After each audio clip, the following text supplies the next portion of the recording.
Anak, silipin mo nga ang lola mo. Tingnan mo kung nasaan. Baka mamaya kung saan-saan na naman siya magpunta. Mahihirapan na naman tayong hanapin siya. Nasa labas lang po, Ma. Nandun nagdidilig ng mga halaman. Kumakanta-kanta pa nga eh. Doon ka na muna sa labas. Tingnan-tingnan mo ha. Baka lumayo yun. Hindi ko kasi napapansin kapag nandito ako sa kusina. Hindi naman yata siya aalis, Ma. Naglalaro ako dito eh. Rose Ann, ako nga huwag mong pinagmamaktulan ha. Alam mong nag-uulyani ng lola mo, bigla-bigla nilang siyang tumatakas. Kapag umalis yan, ikaw ang paghahanapin ko. Doon ka na sa labas maglaro. Dalhin mo na yung mga laruan mo doon. Eto na nga oh. Ayusin mo yung pagsagot-sagot mo sa akin. Paduduguin ko yung bunganga mo ha. Natututo ka ng sumagot. Tama ba yan? Lalabas na po. Inihatid pa ni Risa ng tanaw ang kanyang anak habang palabas ito ng bahay. Sinilip niya din ito sa bintana ng kusina para malaman kung saan pupwesto. Nakita niya ang inang si Lourdes na masayang nagdidilig ng halaman. Ay, si nanay naman. Tanghaling tapat nagdidilig ng halaman. Kaya walang nabubuhay eh. Ay naku, ang hirap talaga kapag may kasamang ulyanin. Tatapusin ko na lang itong niluluto ko. Baka mamaya malipasan ng gutom si nanay. Tsak na magwawala na naman yun. Nang matapos na magluto si Risa, kaagad niyang tinawag ang maglola para kumain ng pananghalian. Magkasunod namang pumasok ng bahay ang dalawa at nagkukwentuhan pa. Ano ba yung pinag-uusapan niyo, Rose Ann? Baka kung ano-ano na naman yung kinikwento mo sa lola mo. Si Mama, ako na naman ang nakita. Si Lola kayang panay kwento sa akin. Ano nga ang sinasabi niya? Di ano pa ba? Tungkol na naman kay Lolo. Di ba Ma, matagal nang patay si Lolo? Sabi kasi ni Lola hindi raw. Eh kung hindi, nasaan si Lolo? Anak, hindi ba sinabi ko na sa iyong tungkol dyan? Matagal nang patay ang lolo mo. Siyempre, ang lola mo, nag-stop ng isip niyan. Marami na siyang nakalimutan. Baka sa mga alaala niya, buhay pa si tatay, kaya ganun. Hindi pa patay si Anton. Ano bang sinasabi mo, Risa? Pinapaniwala mo ang apo ko na namatay na ang lolo niya? Bakit ganyan ka? Alam kong galit ka sa kanya, pero hindi mo siya dapat pinapatay. E ano naman kung malaman ni Rose Ann na buhay pa si lolo niya? Sige nanay, hahaba na naman ang usapan natin. Makikipagtalo ka na naman sa akin tapos magagalit ka na naman at magwawala.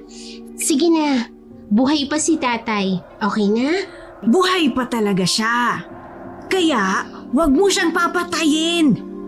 Huwag mong sasabihin sa apo ko na patay na siya. Sige na po inay, sorry na po. Halika na, kumain na tayo. Nagluto ako ng tinola. May tanglad ito. Hindi ba paborito mo ito? Gustong gusto mo yung tinola na may tanglad? Hindi ko yung paborito. Pero si Anton, paborito niya yan. Natatandaan ko noon, nung nilutuan ko siya ng tinola, doon nahulog ang loob niya sa akin. Sabi niya, ang sarap daw ng luto ko. Kaya nga, tinanong niya ako, bakit daw matabang? Walang asin? Saka bakit daw hindi gisado? Ang gusto daw niya sa tinola ay yung ginigisa sa bawang, sibuyas at luya. Naalala ko nun, si Anton, mahilig sa bawang at malalasang pagkain.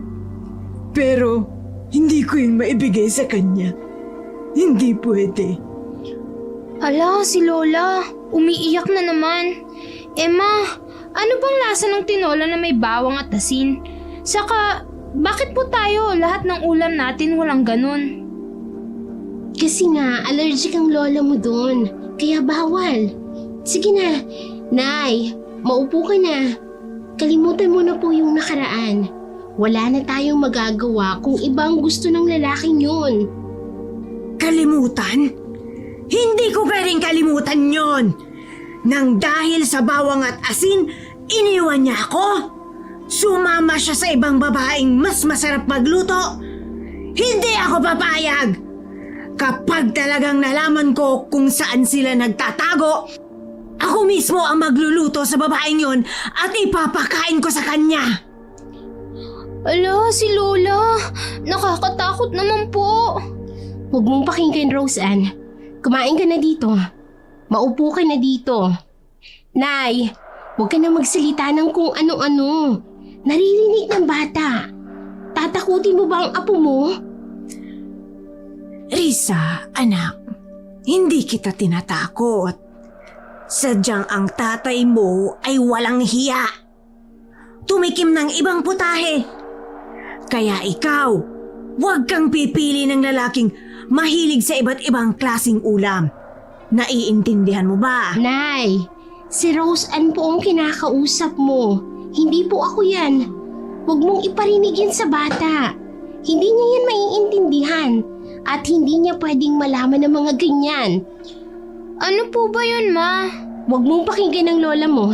Kumain ka na. Sino ka ba? Bakit ka nandito sa bahay namin? Ikaw? Ikaw ba ang babae ni Anton? Ang kapal na mukha mong pumunta dito sa bahay ko! Pagkatapos mong agawin ang asawa ko, pupunta ka dito? Para ano? Kukunin mo ang anak ko? Kasi hindi mo siya mabigyan ng anak? Wala kang makukuha dito, babaeng higad! Umalis ka dito sa bahay ko! Hindi mo makukuha ang anak ko!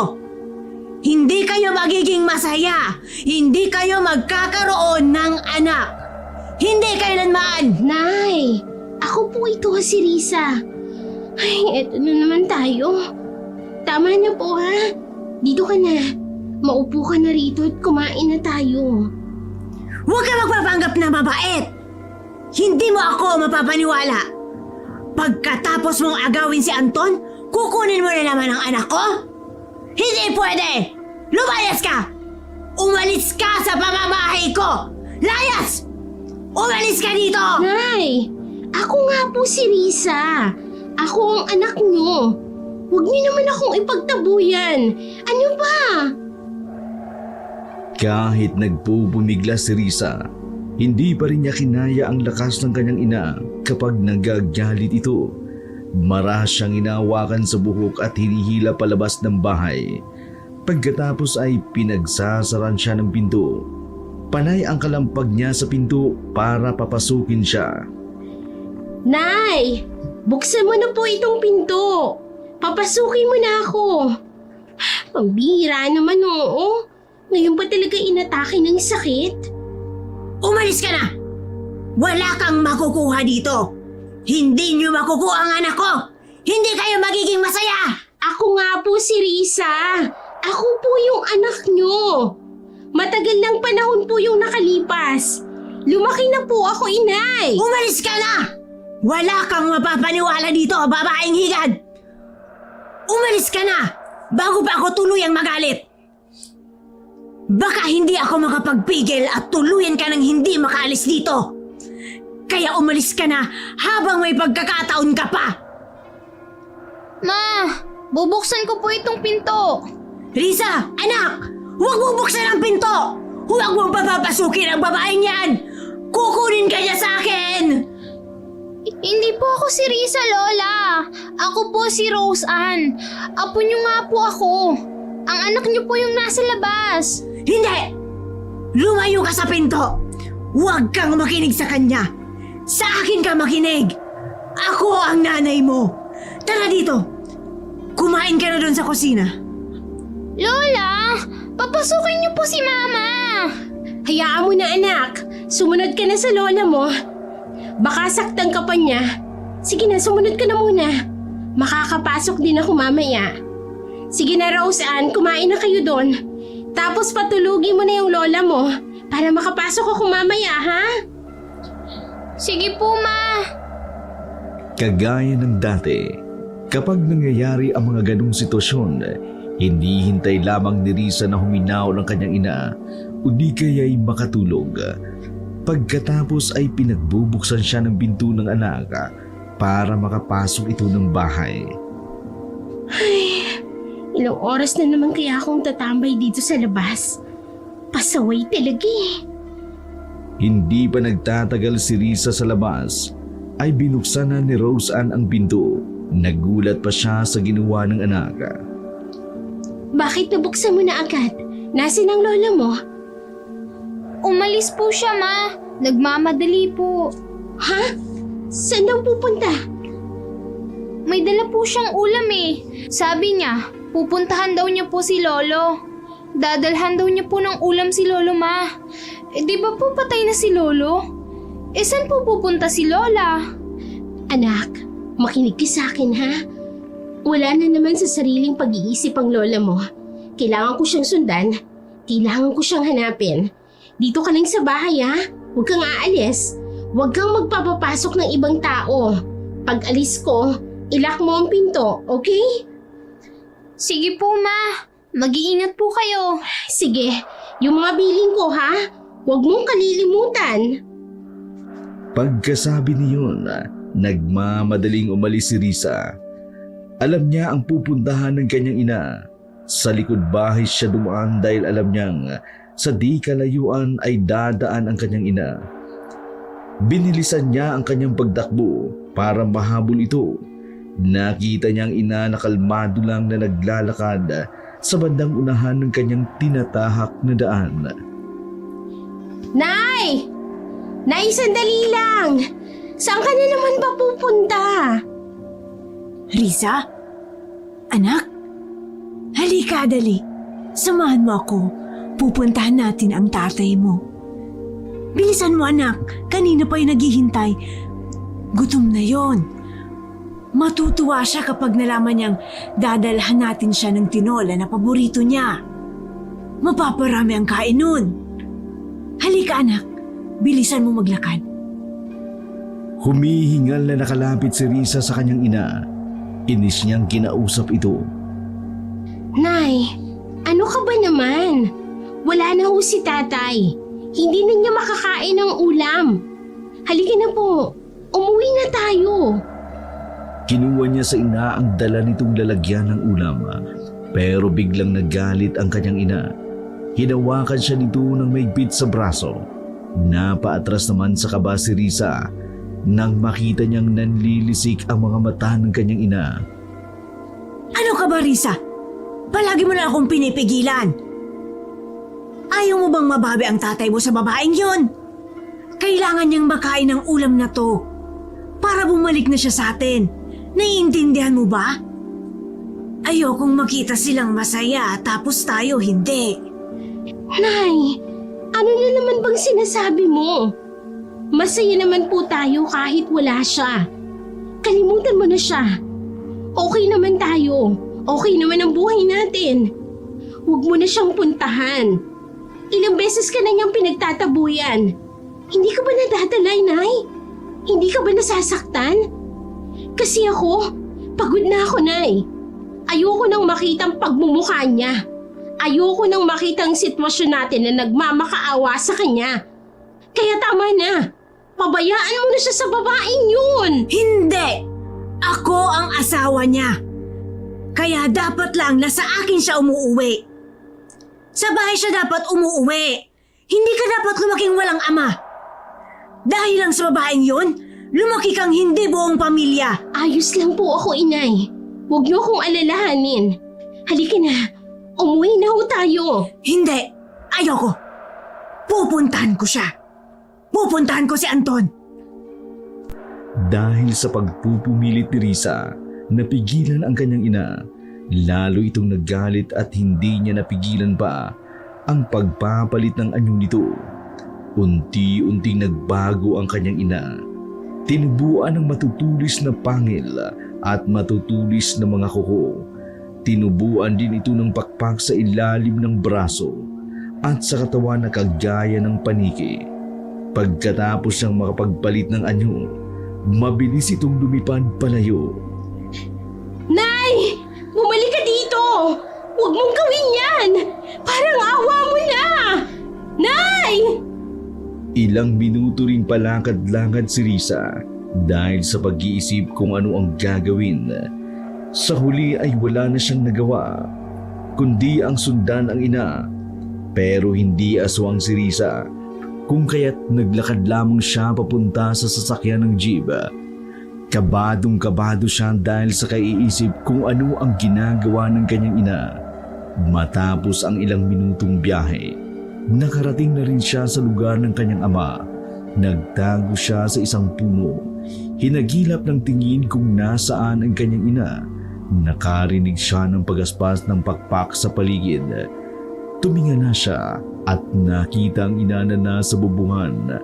Wala siyang nagawa, kundi panuuri na lamang ito at hintayin ang pagkakataon para masundo ang ina.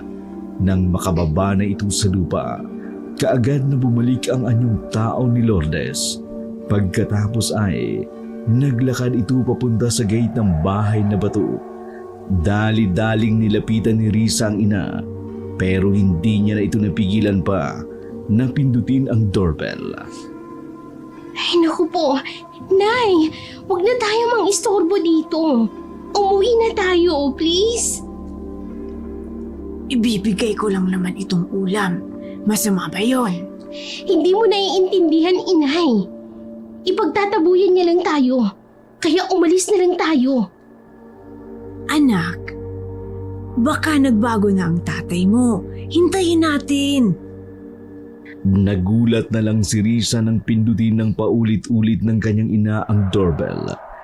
Dahilan para makarinig sila ng sigaw mula sa loob ng bakuran. Sandali lang! Huwag niyong paglaruan ng doorbell! Hindi bigyan ang mga tao rito! Nandyan na! Narinig mo yun, anak?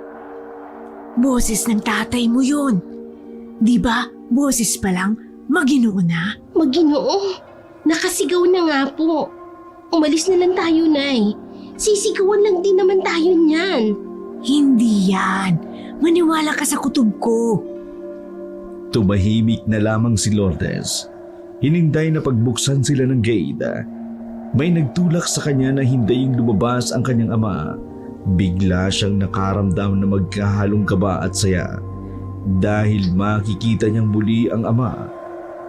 Pero hindi niya pa rin maalis sa isip ng mga sandaling yun na ipagtatabuyan sila nito dahil hindi na sila nakikilala. Nabigla si Risa nang biglang marinig na tumunog ang gate. May nagbukas nito sa loob. Lalo siyang kinabahan dahil sa pagkasabik na makita kahit sandali ang kanyang ama. Sino sila? Anton! Ikaw na naman! Akala ko hindi ka na babalik dahil ilang buwan ka nang hindi nagungulit. Buhay ka pa pala! Excuse me? Hinahangad mo pala na mamatay ng nanay ko? Kasama ka pala.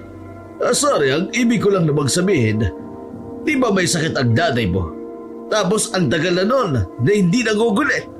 Kaya naisip ko baka... Namatay na siya. Sa bagay, hindi naman kita masisisi.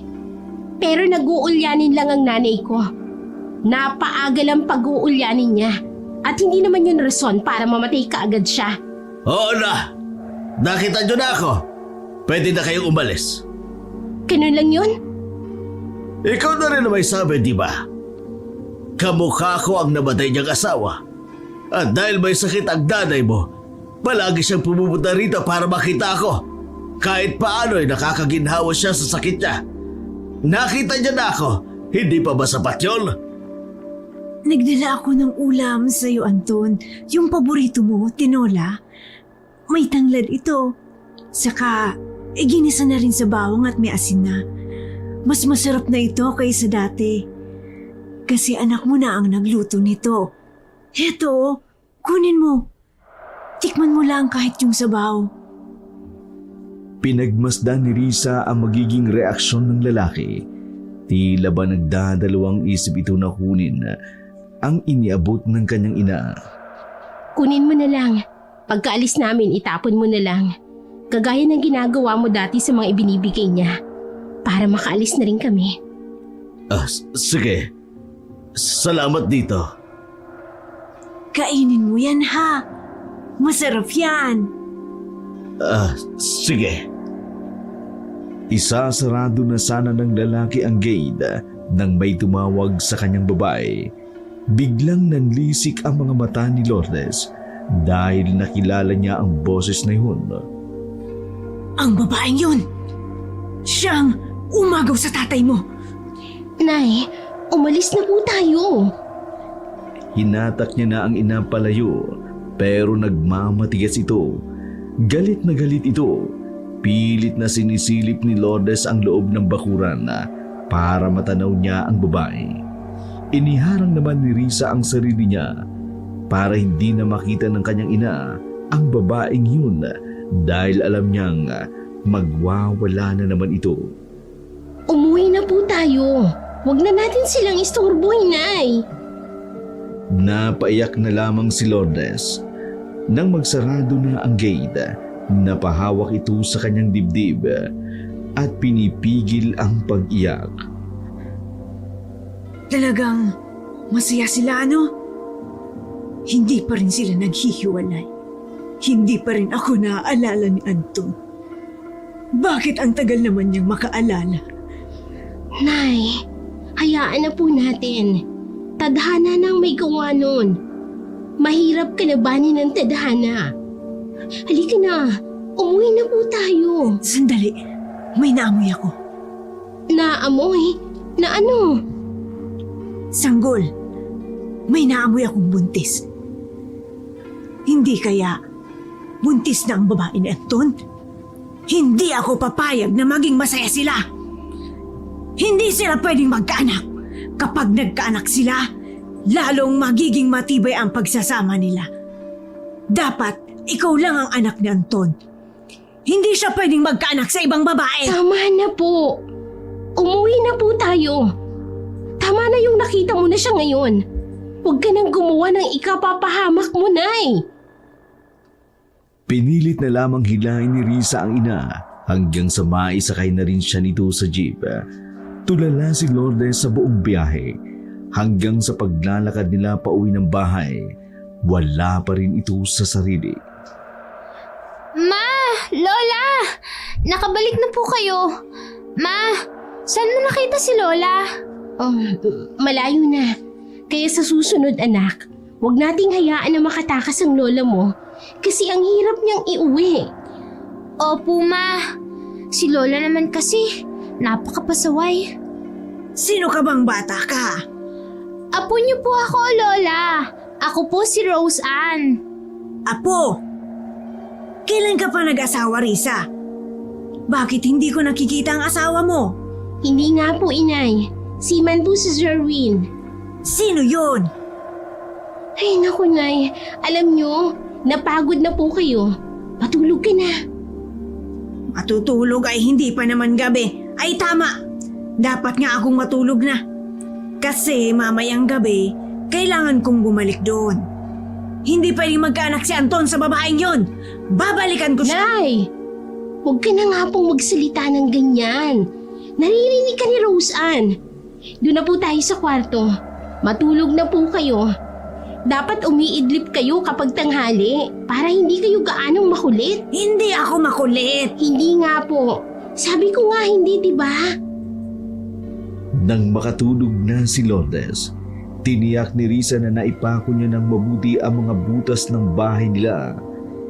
Yun ang mga sinira ng kanyang ina para makalabas tuwing nagsasaaswang ito. Nay, bakit po kayo nagpapako dyan? Kung kasi anak, maraming sira yung bahay natin. Wala naman tayong kasama dito sa bahay. Kaya sino pang gagawa? Bakit po kasi nasisira yan? Sinong gumagawa? Tsaka, pati ang pinto dito sa kusina natin, ipinapako mo rin. Saan na tayo lalabas? May isa pa naman tayong pinto sa sala, di ba? Doon na lang tayo lalabas. Okay po. Kinagabihan, nahirapang pakainin ni Risa ang kanyang ina dahil tulala na naman ito na parabang malalim ang iniisip. Anak, Tapos ka namang kumain, di ba? Maglinis ka na ng katawan mo. Tapos pumasok ka na dun sa kwarto. Okay po. Manonood na lang po ako ng TV, Ma. O sige. O ikaw naman, Nay. Kanina pa tayo dito. Hindi mo pa rin napapangalahati yung kinakain mo. Ano bang iniisip mo? Nung nalaman ni Anton na aswang ako, natakot siya. Nagalit siya. Isinumpa niya ako.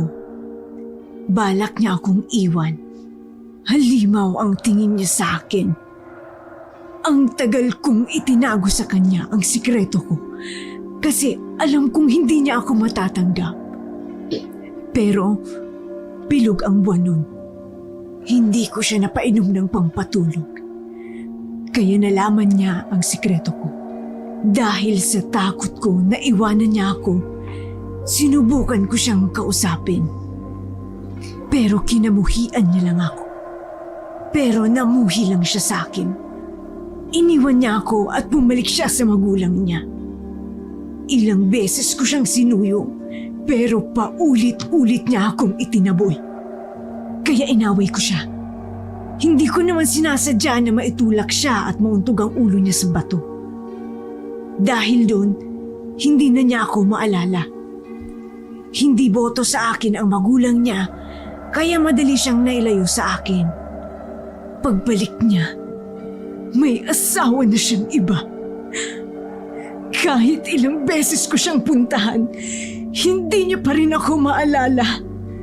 Mahal na mahal ko siya. Pero hindi na niya ako kilala. Wala na akong halaga sa kanya. Paano na? Nay, matagal na po yun. Kalimutan niyo na. Hindi ba ang sabi ko sa inyo? Isipin natin na matagal na siyang patay para makalimutan natin siya. Bakit ba kasi binabalik-balikan mo pa? Hindi sila pwedeng maging masaya. Hindi sila pwedeng magkaanak at babalikan ko sila. Nay, hindi ka pwedeng umalis ngayong gabi o kahit kailan gabi pa. Hindi na ako papayag. Palagi mo akong natatakasan. Ilang pagbubuntis na ng asawa niya ang nasayang. Ilang anak nang nawala sa kanila dahil kinakain mo. Hindi ko na kayang maulit pa yon. Hindi ka na makakaalis pa ngayong gabi. Wala ka nang lalabasan mamaya. Pagkatapos mong kumain, ikakadena kita. Ano? Hindi mo ito pwedeng gawin sa akin. Gusto mo bang maging masaya sila? At tayo hindi? Nay, masaya naman po tayo. Pinapahirapan mo lang ang sarili mo. Pabayaan mo na kasi sila. Utang na loob. Gusto ko nang mamuhay sa katahimikan. Ayokong lumaki si Rose na kamuhian niya ako dahil sa mga ginagawa mo. Huwag mo naman akong pahirapan, Nay. Pakiusap. Inaano ba kita? Hindi ko naman sinabi sa'yo na pakainin mo ko. Kaya ko namang kumain mag-isa. Tapos sasabihin mo na pinahihirapan kita. Kung hirap ka na sa pag-aalaga sa akin, edi iwan mo na lang ako dito. Umalis ka na.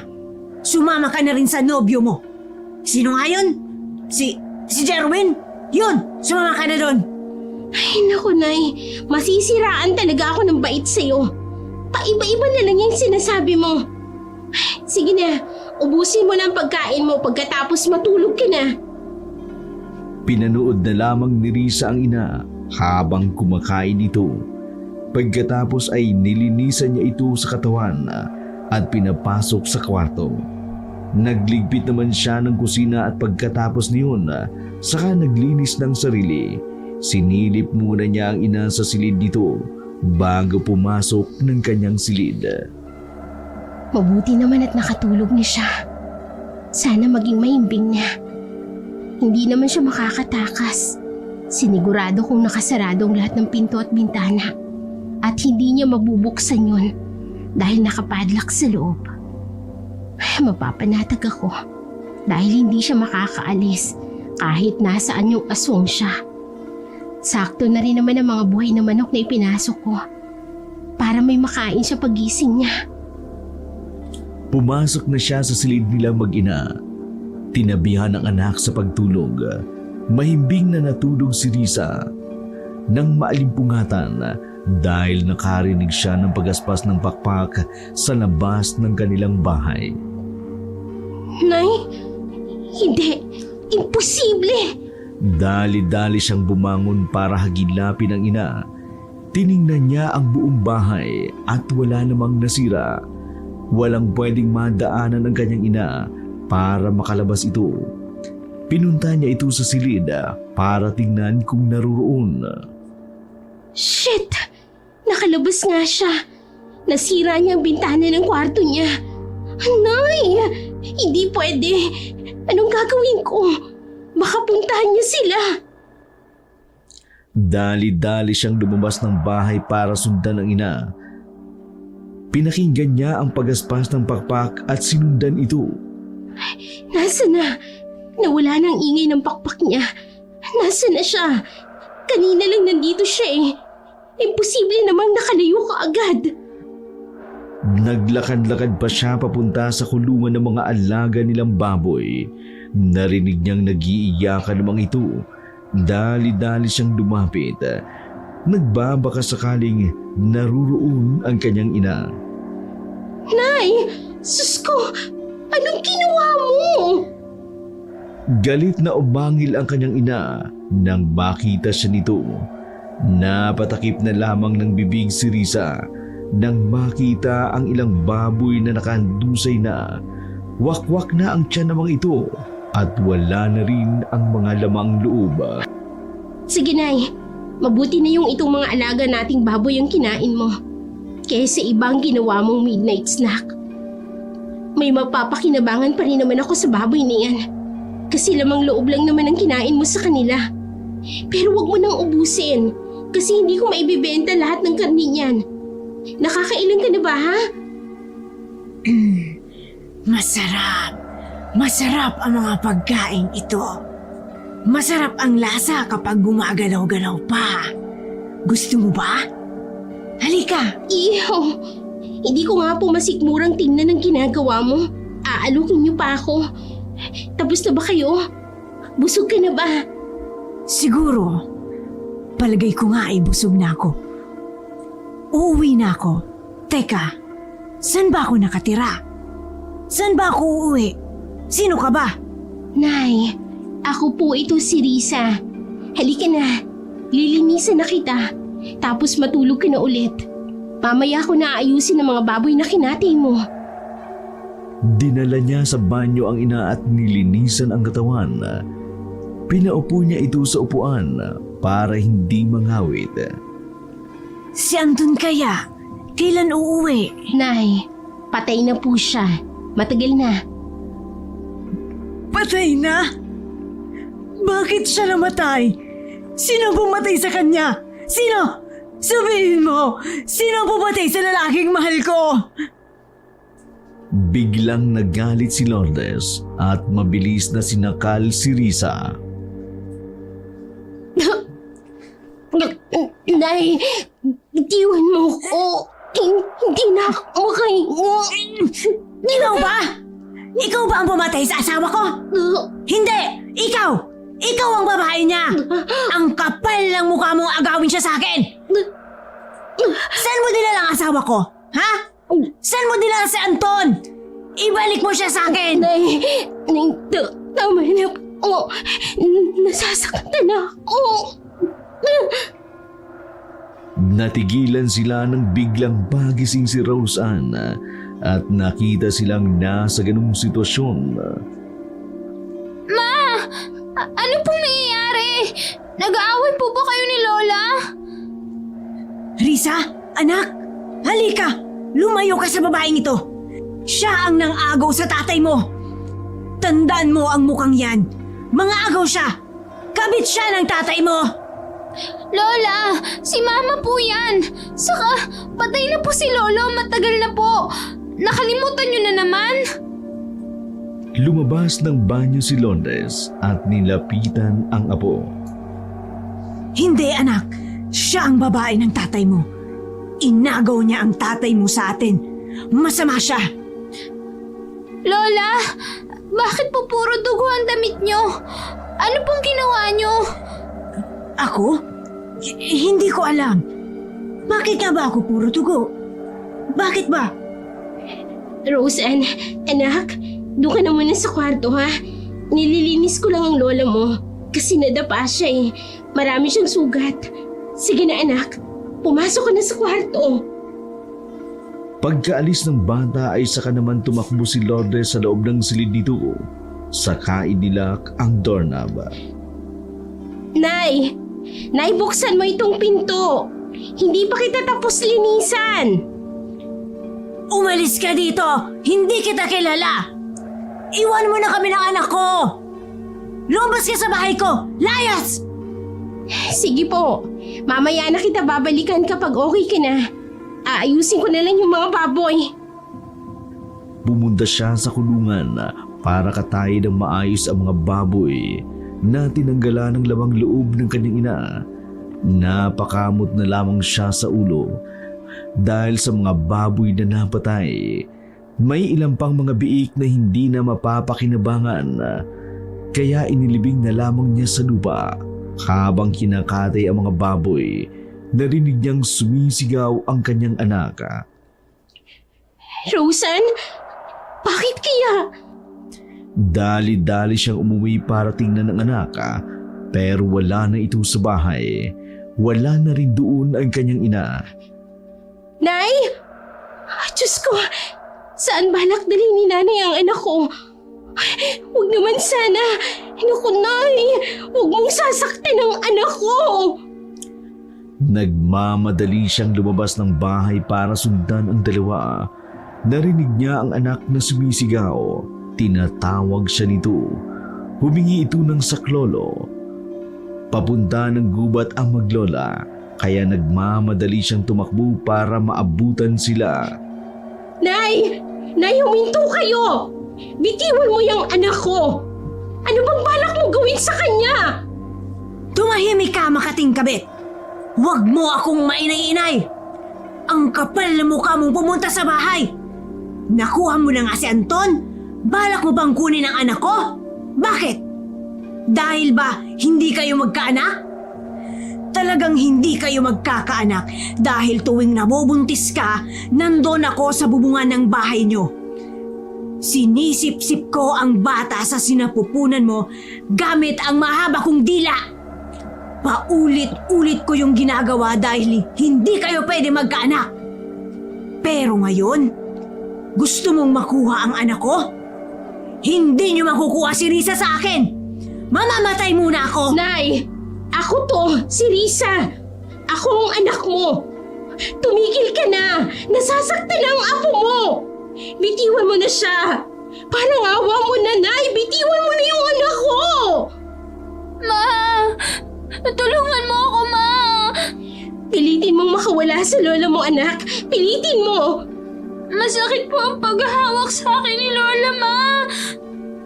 Hindi mo kami maaabutan. Umalis ka na dito, babaeng higad! Ma, aalis na ako. Sige na po. Ibalik mo na lang ang anak ko sa bahay. Huwag mo siyang sasaktan. Sige na, pahig na ako, Nay. Aalis na ako. Ma! Huwag mo akong iwan, Mama! Tumakbo pa ng mabilis si Risa dahil nakita niyang nahihirapan sa paglalakad ang dalawa. Madilim at maraming nagtataas ang damo, kaya bumagal ang paglakad nila. Nang maabutan niya na ang mga ito, kaagad niyang hinablot ang anak at niyakap. Anak, nasaktan ka ba? Masakit po ang braso ko, Ma. Saka pa ako po. Uuwi na tayo. Hindi mo pwedeng ilayo sa akin ang anak ko! Ibalik mo sa akin ang anak ko! Biglang nanlisik ang mga mata ni Lourdes dahil sa galit. Nag-iba rin ang ekspresyon ng mukha nito. Nangangalit ang mga ugat at nagtatagis ang mga bagang. Nay! Nay, makinig ka! Ako to si Risa! Ako yung anak mo! Bakit mo hindi mo matandaan? Tumahimik ka! 7 taong gulang lang ang anak ko! Paano magiging ikaw? Sinungaling! Mapagpanggap! Ako pa ang lolokohin mo? Mabuti na lang din at nandito na tayo sa gubat. ililibing kita ng buhay dito. Ay hindi, dapat pala kainin kita para tiyak na hindi ka na mabubuhay. Masamang damo ka. Kapag napatay kita, babalik na sa akin si Anton. Magsasama kami at magiging buo at masaya na ang pamilya namin. Ano ba, Nay? Talaga bang tuluyan ka na nakalimot? Anak, kaya mo bang tumakbo? Kailangan nating makabalik sa bahay. Mas ligtas tayo doon. Makinig ka, ha? Bilisan mong tumakbo, ha? Opo, Ma. Ngayon na, anak. Tumakbo na tayo! Magkahawak kamay silang tumakbo. Panaka-nakang lumingon sa likuran si Risa. Nahagip ng mata niya ang kanyang ina na unti-unting nagpapalit ng anyo. Umaatungal na rin ito na parang mabangis na hayop. Naku po, natalo na siya ng galit niya. Hindi na niya tayo makikilala. Anak, bilisan mo pa ang pagtakbo. Bilisan mo, Rosan! Ma, ano pong nangyayari kay Lola? Bakit parang nagiging halimaw na siya? Huwag mo na siyang pansinin. Huwag kang lilingon. Basta tumakbo ka lang, anak. Narinig ni Risa ang pagaspas ng bakpak ng ina. Lumipad ito palapit sa kanila habang umaatungal na may kasamang halakhak. Boses ng halimaw rin ito, kaya napaiyak na lamang si Roseanne. Ma, bakit may halimaw na sumusunod sa atin? Nasaan na po si Lola? Huwag ka na mag-isip ng kung ano-ano. Mabagal lang tayo eh. Basta takbo lang, anak, ha? Malapit na tayo sa bahay. Kailangang makapasok tayo bago pa tayo maabutan. Napapasigaw na sa takot si Roseanne dahil hinahablot sila ng lumilipad na aswang. Kada tinatangka silang abutin, yumuyuko na lamang sila para makaiwas. Ibalik mo sa akin ang anak ko! Akin na siya! Hindi mo siya pwedeng ilayo sa akin! Huwag ka nalang makinig sa kanya. Hindi kita ibibigay sa kanya. Takbo lang, anak. Malapit na tayo sa bahay. Nang makarating na sila sa bahay, kaagad silang pumasok at mabilis na isinara ni Risa ang pinto. Iyak ng iyak si Roseanne dahil sa takot. Paikot-ikot ang aswang sa labas ng bahay. Palakas ng palakas ang pagaspas ng pakpak. Nagpupumilit itong pumasok. Pilit na sinisira ang bintana at pinto para lang makapasok sa loob. Ma, ano po bang halimaw yan? Nakakatakot, Ma. Pumasok ka na sa kwarto mo, anak. Magtago ka doon. Bilisan mo! Napatingala si Risa sa bubong dahil narinig niyang kumakalampag ang yero na parang tinutuklap ito ng kanyang ina para lamang makapasok. Sinasabayan pa ito ng malalakas na atungal. Maya-maya'y biglang tumahimik. Naisip ni Risa na nasira na ang bintana sa kwarto ng ina. Dali-dali niya itong pinuntahan. Pinilit niyang itulak ang malaking aparador para iharang sa bintana. Napasigaw na siya dahil bigla na lang nasa labas ang bintana ang kanyang ina at itinutulak nito ang aparador. Papasukin mo ako! Bakit ba ayaw mo kong papasukin? Bahay ko yan! Lumabas ka dyan! Bakit mo kinukulong anak ko? Pakawalan mo siya! Higad ka! Hindi niya pinansin ng ina. Nang maiharang niya na ang aparador sa bintana, napasandal siya roon at nagpakawala ng malalim na paghinga. Naiyak siya sa mga nangyari. Nay, bumalik ka na, please. Alalahanin mo naman kami. Bakit sa dami ng makakalimutan mo, isinama mo pa kami ni Roseanne doon? Ano nang gagawin ko? Paano kita pipigilan? Hindi naman kita kayang patayin kasi nanay kita. Paano na? Ano nang gagawin ko? Sana bumalik na ang alaala mo. Please, Nay.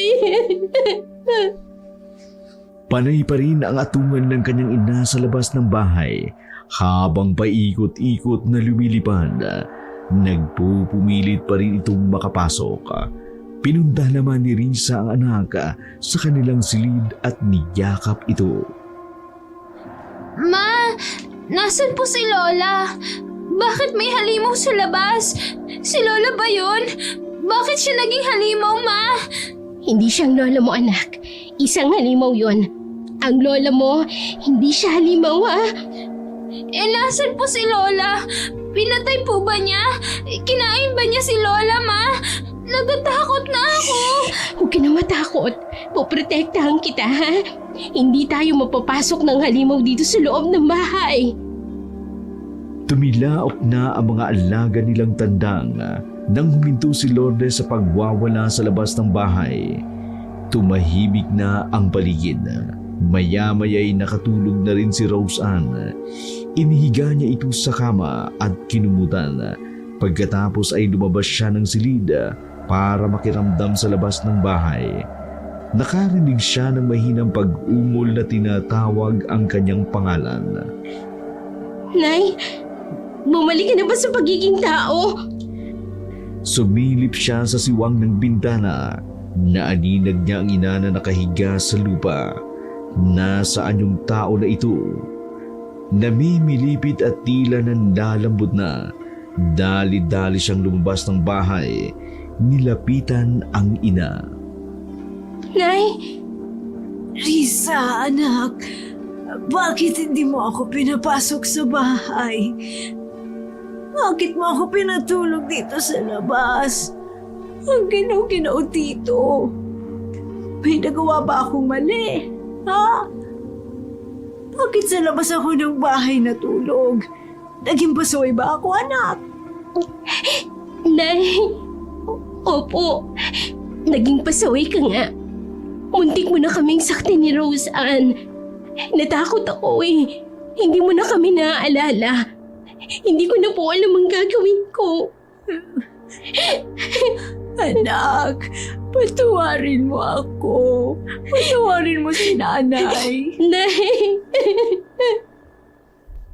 Niyakap niya na lamang ang ina, saka ibinuhos ang pag-iyak. Ilang segundo rin silang nasa ganung sitwasyon.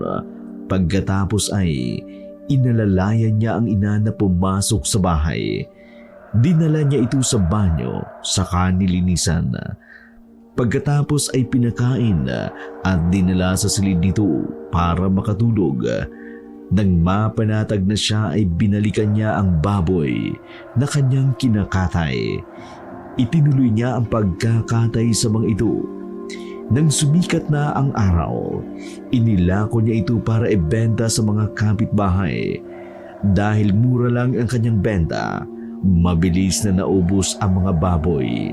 Pag-uwi niya ng bahay, naabutan niyang nakikipaglaro ang kanyang ina sa anak niyang si Rose Ann. mabuti na lang at hindi na trauma si Rose Ann sa nangyari. Matalino siyang bata. Alam niyang may sakit ang lola niya, kaya mabilis niyang nalimutan ang lahat. Ma, nandyan ka na pala. Saan ka po ba galing? Gutom na po ako eh. Naglako ako ng mga paninda, anak. Mabuti naman at nililibang mong lola mo. Opo, para hindi na po siya tumakas. Pero gutom na po ako. Ako rin gutom na. Sige, heto na nga po. Magluluto na ako. Pagkaluto niya ay naghain na rin siya, saka sila sabay-sabay na kumain. Bakit palaging walang lasa ang niluluto mo, Risa? Wala ka na talagang panlasa? O baka ako ang walang panglasa? Kasi po, inay, naubusan po tayo ng asin. Hindi naman po matabang, Ma. Okay naman po itong ulam. Bakit walang lasa ang kay Lola? Saka, bakit po nakabukod ang pagkain ni Lola? Kasi anak, may sakit siya. Ako? May sakit? Anong sakit ko? Nakakahawa ba? Hindi naman po. Pero bawal po kasi sa inyong pagkain na masyadong malasa. Nay, sabi po yan ng doktor. Ganun ba? Ibig sabihin, malala na ang sakit ko. Siguro nga po, Lola. Kasi kagabi bigla ka na lang nagwala. Tapos dinala mo pa ako sa gubat. Nakakatakot kaya. Ang dilim dun eh. Tapos madamo pa.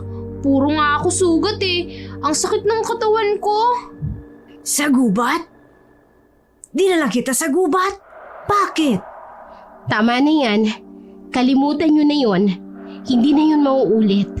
Kumain na tayo ha. Maaga akong nagising ngayon. Gusto kong matulog muna kahit saglit lang. Hapon na nang magising si Risa, kaagad niyang hinanap ang ina dahil si Roseanne lang ang nakita niyang nasa bahay. Anak, nasaan ang lola mo? Umalis po, Ma. Saan na naman pumunta? Bibili daw po siya ng tinapay para may merienda tayo. Ay, naku po. Saan na naman pupunta ang matandang yun? Hindi pa nga ako nakakabawi ng pagod ko sa mga ginawa niya. Tapos umalis na naman. Ay, saan ko na naman siya hahagilapin? Paano kapag nahuli siya ng mga tao? Ay, nay naman. Bakit ba lagi mo nalang pinapasakit ang ulo ko? Pagbalik mo talaga, ikakadena na kita. Natigilan siya sa pagsasalita nang dumating ang kanyang ina at sinagot ang mga sinabi niya. Grabe ka naman, ikakadena mo ang ina mo. Ang sama mo namang anak. Nay naman kasi, hindi ka dapat umaalis na mag-isa. Mainit sa labas kaya hindi ko na isinama si Roseanne. Saka, sandali lang naman ako. Bumili nga lang ako ng tinapay. Halika, magmerienda tayo. Saan ka na naman kumuha ng pera? May nakita akong wallet dyan sa ibabaw ng Durabox. Kumuha lang ako ng ilang barya. Huwag ka nang magmaktul, anak. Masama ang nagdadamot. Halika na, apo.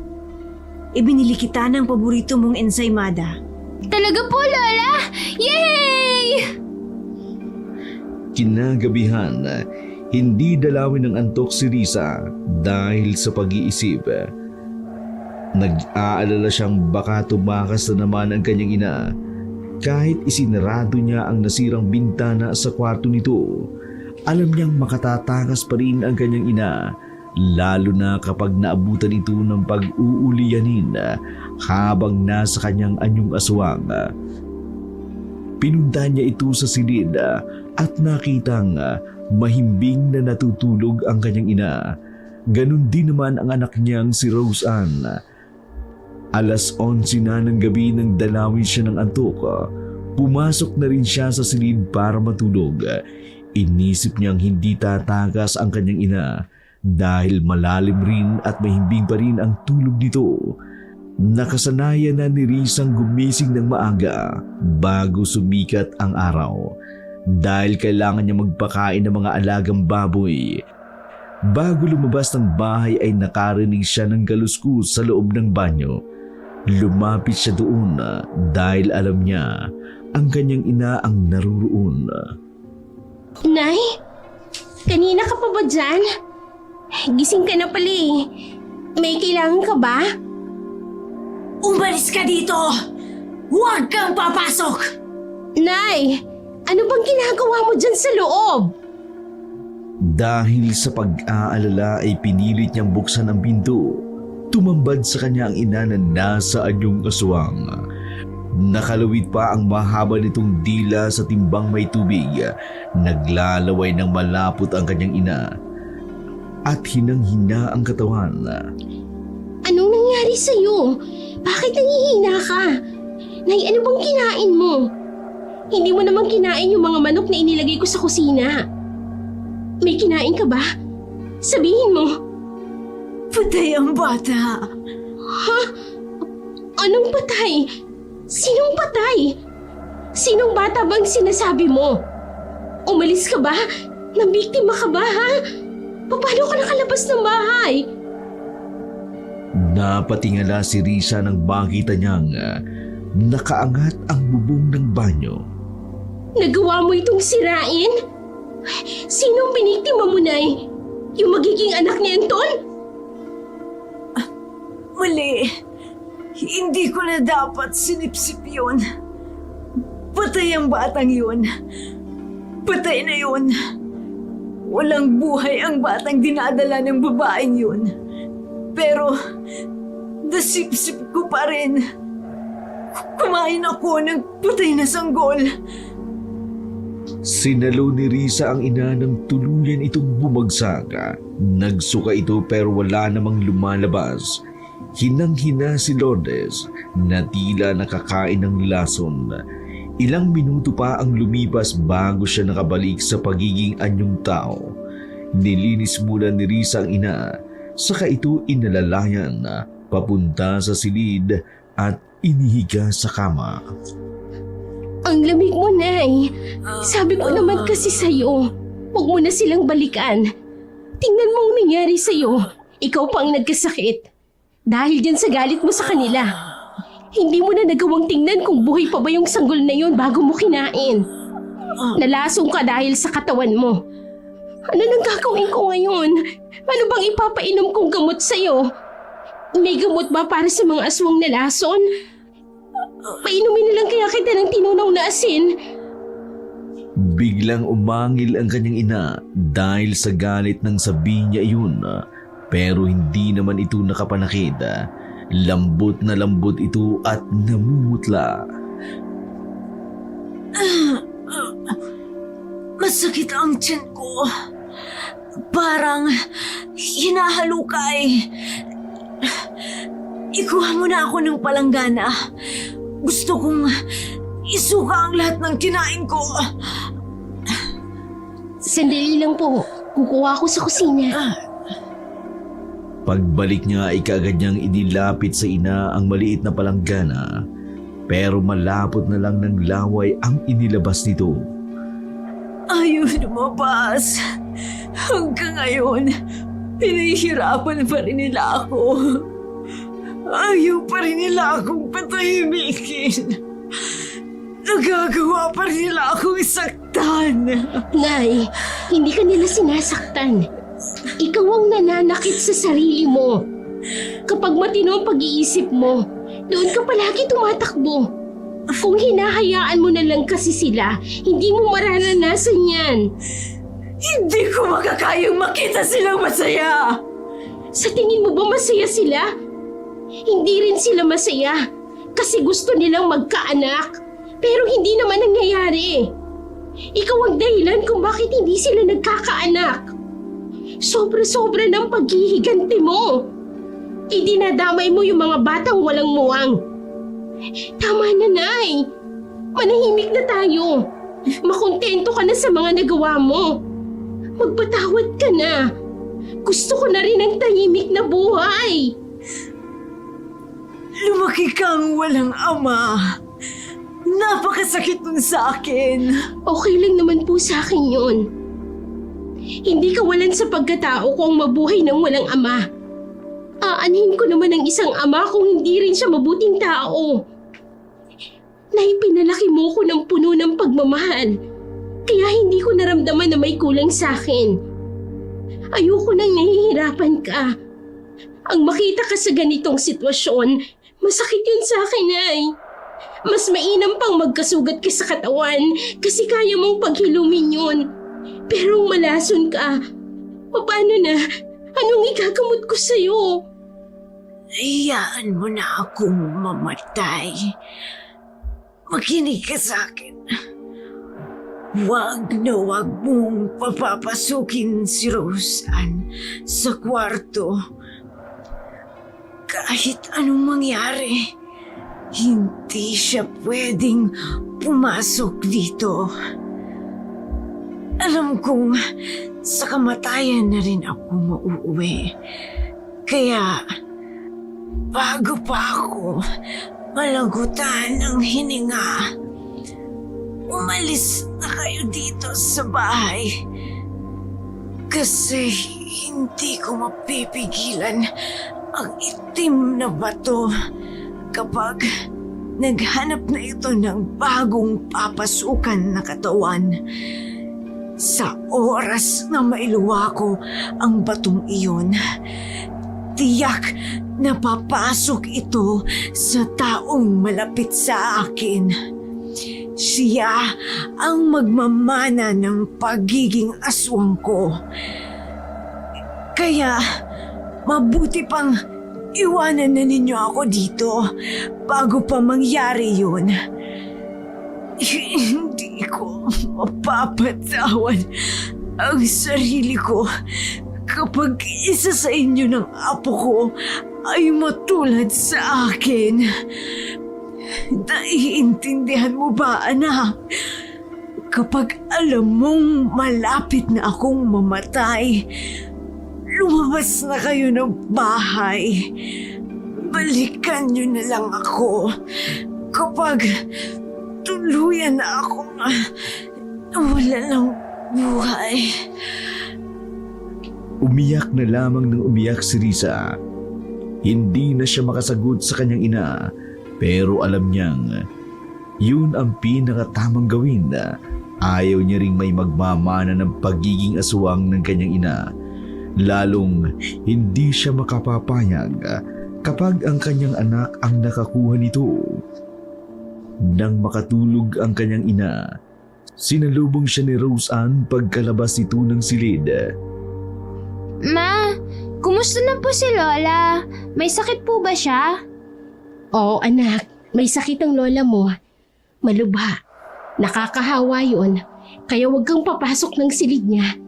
Delikado. Baka mahawa ka. Ano pong sakit niya, Ma? Bakit hindi po natin siya dalhin sa doktor?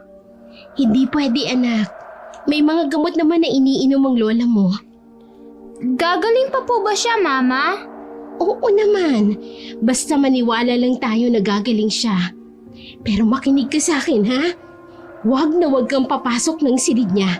Kahit tawagin ka niya, hindi ka pwedeng pumasok doon. Opo, Ma. Kawawa naman po pala si Lola. Sana gumaling na po siya. Kahit madalas po niya akong makalimutan, mahal na mahal ko pa rin po siya. Si Lola lang ang kalaro ko, kaya ayaw ko pong mawala siya. Ilang araw at gabi nang nakaratay sa higaan si Lourdes habang tumatagal. Palala ng palala ang kanyang kalusugan. Lalo siyang nangihina. Hindi na rin siya kumakain. Puro tubig na lang ang laman ng kanyang tiyan.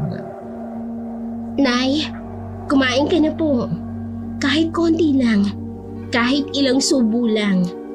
Lugaw naman ito eh. Kaya hindi ka mahihirapan sa paglunok. Hindi pagkain ang gusto ko. Gusto kong makita si Anton. Kahit sa uling sandali lang. Gusto ko siyang makita. Papuntahin mo siya dito. Kahit saglit lang. Makita ko siya. Imposible mangyari yun, inay. Hindi ka naman niya naaalala. Napag-isip-isip din ni Risa ang mga sinabi ng kanyang ina dahil sa awa niya rito. Nagbakasakali siyang puntahan ang kanyang ama sa bahay nito. Ilang segundo muna siyang nakatitig sa doorbell bago iyon pindutin. Nakailang pindot na rin siya bago buksan ang gate. Eksaktong ang kanyang ama ang nagbukas nito. Ikaw na naman. Ano bang kailangan mo? Bakit nag-iisa ka yata? Hindi mo kasama ang bakulit mong ina. May sakit po siya. Nagpunta ka ba rito para humingi ng tulong pinansyal? Sa palagay ko ay kalabisan na yon. Dati kinakausap mo ko. Ang sabi mo payagan akong makita lang ako ng nanay mo dahil nag-uuliyanin na siya. Kamukha ko ang dati niyang asawa at ang gusto niya lang makita ako. Hindi pa ba sapat yun? Hindi ko kailangan ng pera. Kung ako lang, hindi ako pupunta dito. Nahihiya rin naman ako. Ayoko nang makaabala ng ibang tao. Pero ang nanay ko po, malapit na siyang mamatay. Malubha ang sakit niya at nakaratay na lang siya sa higaan. Ang tanging hiling niya lang ay makita ka. Gusto ko lang pagbigyan ng hiling niya bago siya pumanaw. nakikiusap po ako sa'yo. Pagkatapos nito, wala nang mangungulit sa'yo. Wala nang ulyaning babaeng pipindot ng doorbell nyo. Hindi na po kayo maaabala. Nagmamakaawa ako. Kapag po may oras kayo, puntahan niyo po siya. Ikaw lang ang hinihintay niya. Nandito po ang address sa papel na ito. Isinulat ko. Pasensya na po sa abala. Ito na huli kong pakiusap. Hindi naman ako ang dati niyang asawa. Bakit ba sa akin ka lumalapit? Kamukha ko lang siya, di ba? Hindi ako ang taong dapat dumalaw sa kanya. Bakit hindi mo hanapin ang lalaking yun? Mas makabubuti kung siya mismo ang pumunta at makausap niya sa huling sandali ng kanyang buhay. Tama ang mga pagkakataong nagsinungaling tayo sa kanya. Hindi na ako pupunta. Ikaw yun. Nagsinungaling ako. Hindi totoong kamukha mo lang ang taong yun. Ikaw talaga yun. Wala kang naaalala dahil nagka-amnesia ka. Pero ikaw ang nag-iisang lalaking minahal ng nanay ko. Ako ang anak niyo. Hindi ka ba nakaramdam ng lukso ng dugo sa akin noong una tayong nagkita? O kahit sa tuwing nagkikita tayo? Hindi ko dadalhin ang nanay ko dito para lang magsinungaling. Dinala ko siya dito kasi nandito talaga yung taong matagal niya nang hinahanap. Nasabi ko na po ang lahat. Naalis na ako. Hindi naman ako umaasa na pupuntahan mo siya. Gusto ko lang sabihin na hinahanap ka niya. Gumaan na ang pakiramdam ko kasi nasabi ko na siyang totoo. Salamat po sa lahat ng pagkakataon na ibinigay niyo sa nanay ko. Nagiging masaya siya kapag nakikita ka niya. Salamat po. Malaking bagay yun. Wala akong sinisisi sa mga nangyari. Pagtalikod niya sa kanyang ama, nakaramdam siya ng kaginawahan. Para bang nabunutan siya ng tinik sa dibdib matapos sabihin ang katotohanan. Gayunpaman, hindi niya maipaliwanag kung bakit may tumutulong luha mula sa kanyang mata. Inisip niyang dahil naging masaya rin siya pagkatapos niyang magtapat. Nang makauwi na siya ng bahay, naabutan niya si Rose Ann na kumakatok sa pinto ng silid ng kanyang lola. Anak, anong ginagawa mo dyan? Ma! Si Lola po, Ma! Bakit ka umiiyak? Anong nangyari sa lola mo? Tinatawag niyo po kasi ako. Umiiyak po siya, Ma. Pero hindi po ako makalapit kasi may padlock po yung pinto, Ma. Sige na, ako nang bahala dito. Maglaro ka na doon. Doon ka muna sa labas ng bahay maglaro. Pero gusto ko pong makita si Lola. Hinahanap niyo po ako, Ma. Hindi. Di ba sinabi ko nang hindi pwede? Doon ka na sa labas. Umiiyak na umalis si Rose Ann. Inihatid pa niya ito ng tingin. Pagkatapos ay sinusian niya ang padlock. Saka nilapitan ang ina. Naabutan niya itong umiiyak at namimilipit sa sakit. Iniinda nito ang tiyan. Sobrang payat na ng katawan ng ina. Lubog na rin ang mga mata. Kitang-kita ang mga ugat na nakaalsa na sa kanyang balat. Kakaiba na ang boses nito, mahina at boses halimaw sa tuwing nagsasalita. Saan ka galing? Pinuntahan mo ba siya? Nay, hindi po. Nandun lang po ako sa babuyan. Sino naman ba ang pupuntahan ko? Tama. Huwag mo na siyang puntahan. Ako rin. Ayaw ko rin makita niya ako sa ganitong kalagayan. Alam ko hindi na ako maganda tulad ng dati.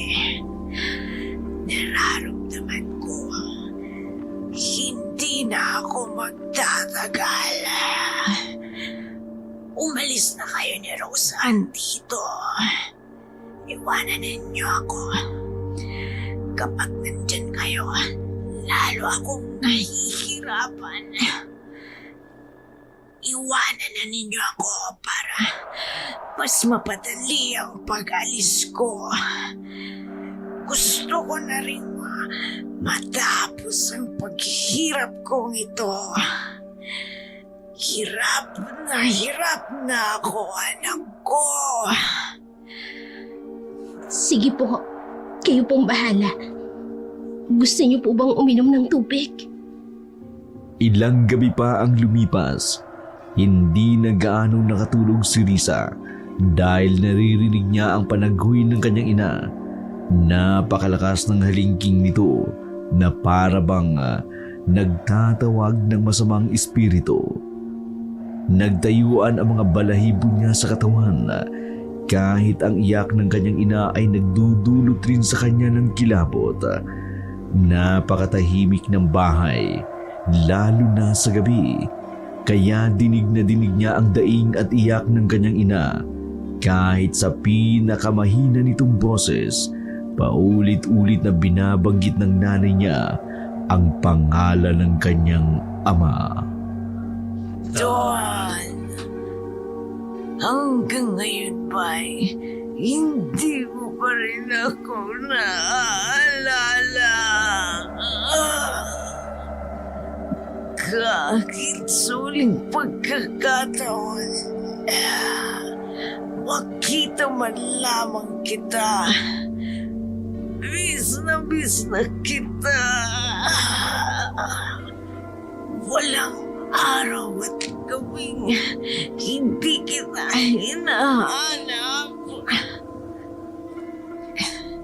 Ikaw lang ang minahal ko at wala nang iba.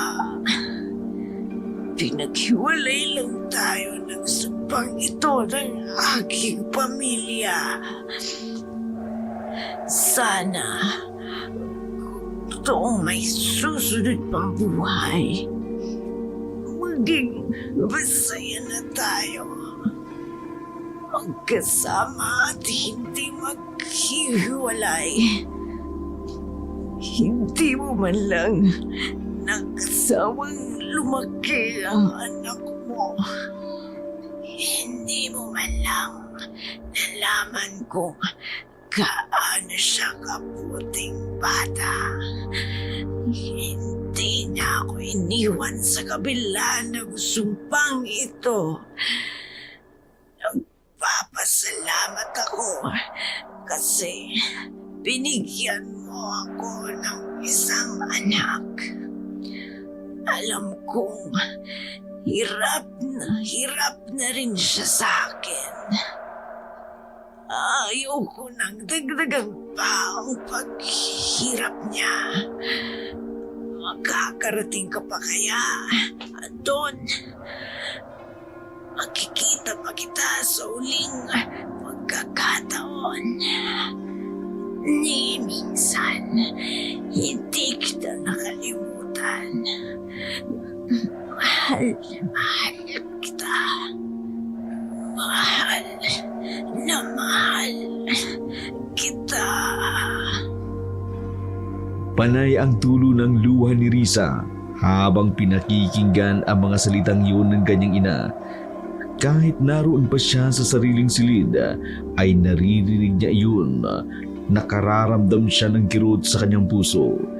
Ilang araw pa ang lumipas. Dumating na ang pinakamahalagang kalagayan ng kanyang ina. Para itong bangkay na humihinga, hindi nagsasalita, hindi gumagalaw pero humihinga pa rin. Tumutulo ang luha nito sa kanyang mga mata. Inayusan niya ang kanyang ina. Alam niyang sobrang lapit na ng oras nito. Binihisan niya ito ng paborito niyang damit. Inayos ang buhok sa kanilagyan ng kolorete ang mukha. Ibinilin ito sa kanya dahil umaasa pa rin ang kanyang ina na darating ang lalaking hinihintay nito. Gusto nitong maging maganda ang oras na yun. Nang makatapos na siya sa kanyang pag-aayos sa ina, kinausap niya ito para magpaalam. Nay, nasa labas lang po kami. Hihintayin namin ang pagdating ni tatay. Naririnig mo po ako, diba? Maganda ka na po. Kapag dumating siya, alam kong sasabihin niyang maganda ka. Kagaya nung unang araw na nagkakilala kayo. Maaalala niya ang nakaraan ninyo. Hindiin mo lang po siya. Mahal na mahal ka po namin ni Roseanne. Salamat po sa lahat. Pinalaki niyo akong hindi nagtatanim ng galit kay tatay. Pinasan niyo po ang lahat ng hirap.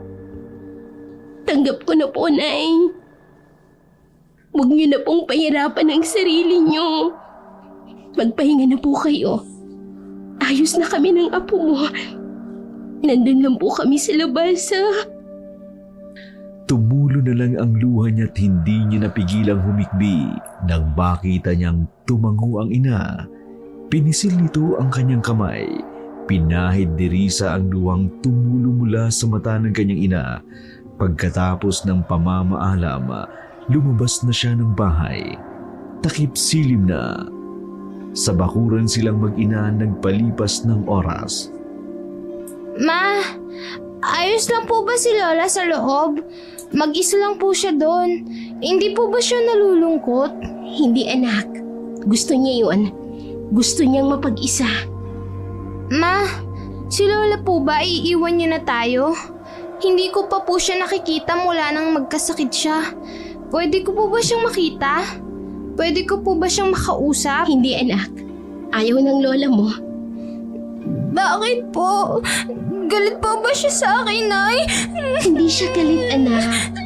Ang lola mo may nakakahawang sakit. Kaya hindi mo siya pwedeng lapitan. Umiyak ng umiyak ang kanyang anak. Hindi niya ito mapatahan. Niyakap na lamang niya ito ng mahigpit. Maya-maya pa'y nagulat siya dahil may taong dumating. Wala siyang inaasahang bisita. Hindi niya rin masabi sa mga kababaryo nila ang nangyari sa kanila. Nang lumapit na ang lalaki, nakilala niya ito. Tumating siya. Napatayo siya bigla. Hindi malaman ang gagawin. Dumating ang kanyang ama sa oras na hindi pwedeng dumalaw sa kanyang ina. Wala nang pwedeng makalapit sa kanya. Nasaan siya? Pwede ko ba siyang makita? Ha? Kuwan po kasi. Ma, sino po siya? Gusto ko siyang makita kahit huli na. Di ba ang sabi mo? Ako lang ang hinihintay niya. Matagal ko na siyang naalala. Pero natatakot lang akong harapin siya. Kaya nagpanggap akong hindi ko siya naalala. Pero ngayon, gusto ko na siyang makita. Hindi pwede. Huli na. Hindi na siya pwedeng lapitan. Huwag na.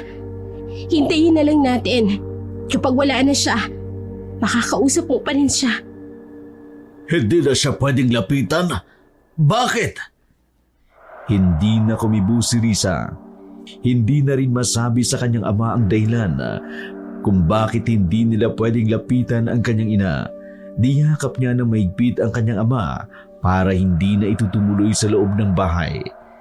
Sa bakuran na lamang sila nagpalipas ng oras.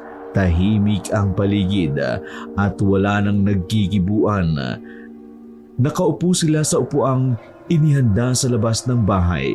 Maya-maya pa'y nakarinig sila ng kakaibang ingay mula sa loob ng bahay. Nagmumula ito sa kwarto ni Lourdes. May mga kalampag na mga kagamitan at pagaspas ng malaking pakpak. May umuungol na malakas hanggang sa humina ng tuluyan at nawala. Pagkatapos ng mga ingay na yun, katahimikan ang sumunod. Maya-maya'y narinig nila ang bagsak na paglagutok ng mga buto at ang huling hininga na pinakawalan ni Lourdes. Nay! Nay! Lola! Ma, si Lola! Wala na siya. Iniwan na tayo ng lola mo. Wala ng lola mo, anak. Wala na siya. Lourdes, Palipasin lang po natin ng isang oras. bago tayo pumasok. Alam ni nanay na nandito ka. Naramdaman niyang dumating ka, kaya nagpaalam na siya. Salamat po sa pagpunta. Salamat po. Kung gano'n, talagang isa siyang aswang. Pinigilan mo kung pumasok sa loob. Kasi malilipat sa huling taong lalabas ang bahay ang sumpa ng pagiging aswang. Naiintindihan ko na. Ako ang dapat magpasalamat sa iyo. Iniligtas mo ko sa kabila ng pag-abandon ako sa inyo ng nanay mo. Mas pinili mo pa rin na maging mabuti kaysa ang magiganti. Malaki ang pagkukulang ko sa inyong mag-ina, lalo na sa iyo. I am sorry. Ayos lang po. Paligay ko, lahat ng tao ganun ang gagawin. Sino bang makikisama sa isang aswang? Kahit pa magpakabuting isang aswang, aswang pa rin sila sa paningin ng lahat. Isang halimaw na pumapatay. Ginusto man nila o hindi, halimaw pa rin sila sa paningin ng lahat. Pagkatapos ng ilang oras, sabay-sabay na silang pumasok sa loob ng bahay. Pinuntahan nila si Lourdes sa silid nito. Ibang-iba ang itsura nito. Maaliwalas na ang kanyang muka na parabang hindi nagdanas ng hirap. Natuon ang atensyon ni Risa sa itim na pulbos na nagkalat sa sahig. Alam niyang ito ang itim na batong iniluha ng kanyang ina dahil walang mapagsalina nito.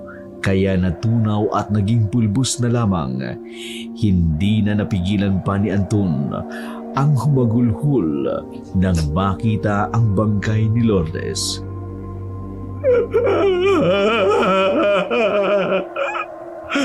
Patawarin mo ako. Naduwag ako.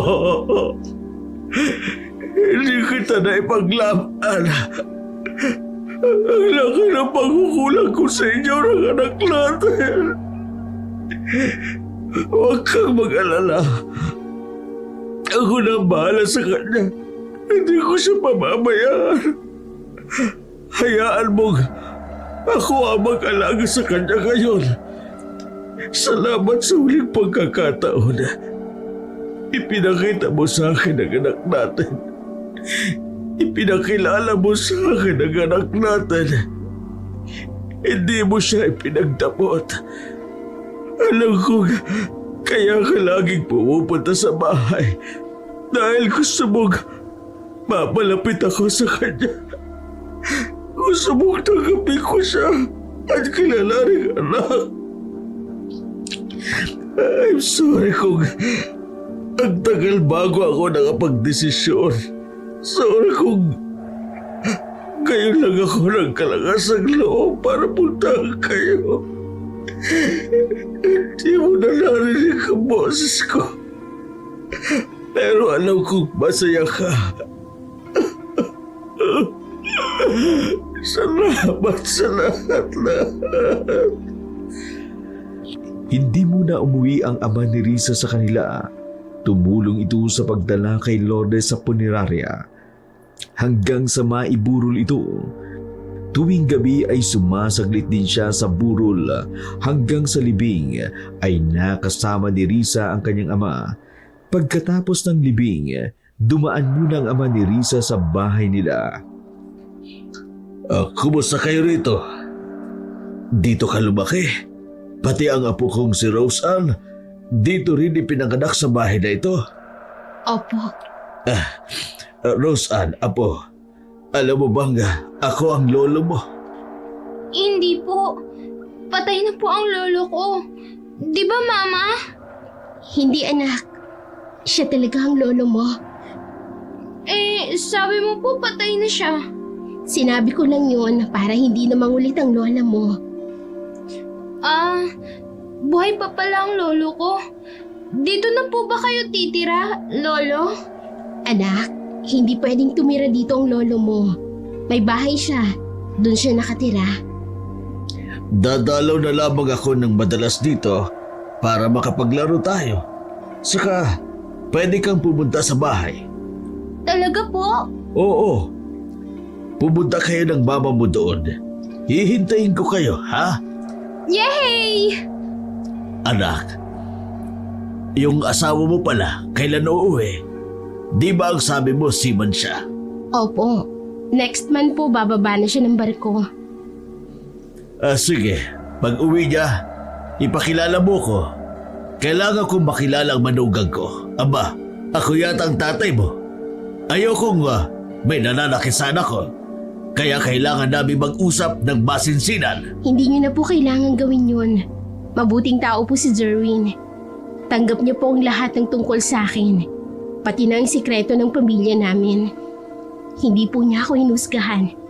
Hindi niya ako iniwan. Nagtiwala po siya sa akin. Kasi mahal niya ako. Kaya nagtitiwala rin po ako sa kanya. Kasi mahal ko po siya. Ganun ba? Sa mga sinabi mo mukhang nasampal ako doon. Mabuti at nakatagpo ka ng lalaking kasing buti niya. Paano? Uuwi na ako. Si Rose Ann, ipasyal mo sa bahay kapag may oras kayo. Malungkot ang bahay na yon. Walang batang nag-iigay. Minsan pakiramdam ko, naririnig ko ang multo ng mga anak ko. Umiiyak sila at humihingi ng tulong. Ilang beses kasing nakulal ang asawa ko. Hindi na kami nagkalak. Siguro, parusa ito sa akin dahil sa pagtalikod ko sa inyo ng nanay mo. Kaya pwede bang pumasyal kayo ng madalas sa bahay ko? Baka po may magalit. Nakakahiya po. Wala nang magagalit ngayon. Hindi na ngayon. Ngayon pa lang ako babawi sa inyo. Kaya ito na ang pagkakataong ipaglalabang kita. Sige na, uuwi na ako. Hihintayin ko ang pamamasyal niyo sa bahay. Sige po. Salamat po sa pakikiramay. Pwede mo na akong tawaging tatay o papa. Kahit ano, kung saan ka komportable. Sige po. Sa susunod po. Babay po, Lolo! Babaya po! Inihatid nila ng Tanaw ang lalaki habang palis ito, sakay ng tricycle na ilang oras ding naghintay doon. Gumaan ang pakiramdam ni Risa. Nawala na rin ang kinikimkim niyang galit sa puso para sa ama. Nakangiti siya nang tinitingnang palayo ang ama. Natutunan niyang gumaan ang buhay kapag natututong magpatawad. Anak, silipin mo nga ang lola mo. Tingnan mo kung